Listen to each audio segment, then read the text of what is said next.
New Day, New Story. Ang nakaraan, habang nagluluto ng kamote si Lola Tikia. Bella, anak, malapit na ang pasukan. Anong plano mo kay Ana? Sa Hunyo 1 na ang enrollment. Maglilimang taong gulang na yan sa parating ng Mayo 15. Nanay Tekya, nakaready na po yung Xerox copy ng birth certificate niya. Enrollment form na lang po ang kulang. Maabuti naman kung ganon. PSA na ba yan? Opo, Nanay Tikya. Kumuha po ako ng kopya nung isang araw sa munisipyo ng Muntinlupa. Nawala po kasi ang original copy ng kanyang birth certificate. Ganon ba?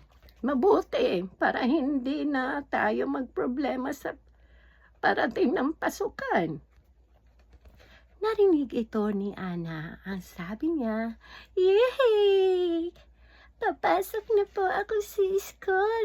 Excited na po ako, Lola Tikya, Nanay Bella." Opo, apo, kinder ka na sa pasukan at ituloy mo lang ang pagsusulat at pagbabasa mo dito sa bahay para hindi na mahirapan ang teacher mo sa iyo. Opo, Lola Tikya, mag-aral po ako dito sa bahay. Teka, luto na pala ang kamote, kakain na tayo. Kasi uuwi pa ako sa Bukirin, hinihintay pa ako ni lolo mo. Habang sila ay kumakain, Ana, nag-text pala ang tatay Grigor mo. Bilhan ka raw ng gamit sa pag-aaral mo. Ay, Bella, replyan mo pala si Grigor na huwag na bilhan ng gamit sa school. Mamimigay ulit si Mayor Biaso ng mga school supplies. Bilhan niya na lang kamo ng damit si Ana sa parating ng kanyang kaarawan.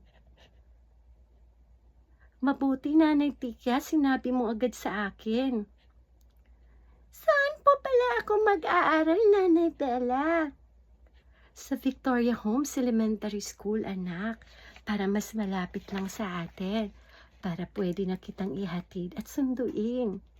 Talaga po, Nanay? Yehey! Mas lalo po akong ganahan mag-aral, Nanay Bella at Lola Tekya. Tama po. Mag-aaral ka mabuti, ah. Opo, Lola Tekya.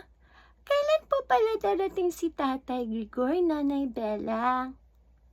Bukas po ng umaga. Yay! Excited na po akong makita ulit si Tatay Grigor. Hanggang dito na lang po mga gwapo. Abangan ulit ang karugtong sa ating kwento. Salamat po.